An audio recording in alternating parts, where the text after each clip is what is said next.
உதயநிதி ஸ்டாலின் இன்றைய தினம் ஒரு கூட்டத்தில் பேசியிருக்கிறார். திமுக இளைஞரணி நிர்வாகிகள சந்திப்பு கூட்டத்தில் பேசியிருக்கிறார். அவர் பேசும்போது நான் எடப்பாடி பழனிசாமி முரட்டு அடிமையா, யார் பாரதிய ஜனதா முரட்டு அடிமையா, முரட்டு அடிமைன்னு எங்காச்சும் கண்டிருக்கிறீங்களா? புதுசா கண்டுபிடிச்சிருக்கார். அவருக்கு டாக்டர் பட்டம் கொடுத்துடலாம், உதயநிதிக்கு டாக்டர் பட்டம் கொடுத்துடலாம். உதயநிதி ஸ்டாலின் அவர்களே, நீங்க சிந்திச்சு பாருங்க.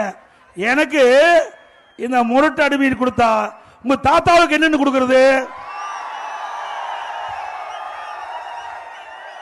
யாரோட இருக்காரு? வாஜ்பாயோட இருக்காரு. தாத்தா வாஜ்பாயோட இருக்காரு. இவருக்கு என்ன பட்டம் கொடுக்க போறாரு? ஆக உதயநிதி ஸ்டாலின் அவர்களே தெரிஞ்சு பேச வேண்டும். கட்டுக்குட்டி நீங்க. ஆக வாய்க்கு வந்ததெல்லாம் பேசக்கூடாது.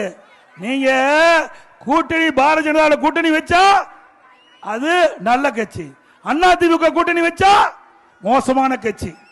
ஏங்க அரசியல்ல ஒவ்வொரு தேர்தல் வருகின்ற பொழுது அந்த வாக்குகள் சிந்தாம சிதறாம கூட்டணி அமைச்சு வேட்பாளர் நிறுத்தி வெற்றி பெறுவது எல்லா கட்சியிலும் இருக்குது.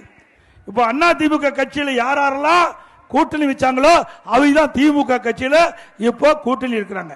திமுக கட்சியில யாரெல்லாம் கூட்டணி அங்க வச்சாங்களோ அதுதான் அண்ணா திமுக இருக்கிறாங்க. ஆக தேர்தலுக்கு தேர்தல் மாறுபடும். அதை வைத்துக் கொண்டு இன்றைய தினம் உதயநிதி ஸ்டாலின் பேசுறார். ஆகவே நான் முரட்டு அடிமை இல்லை அப்படின்னா உங்க தாத்தா முரட்டு அடிமையா?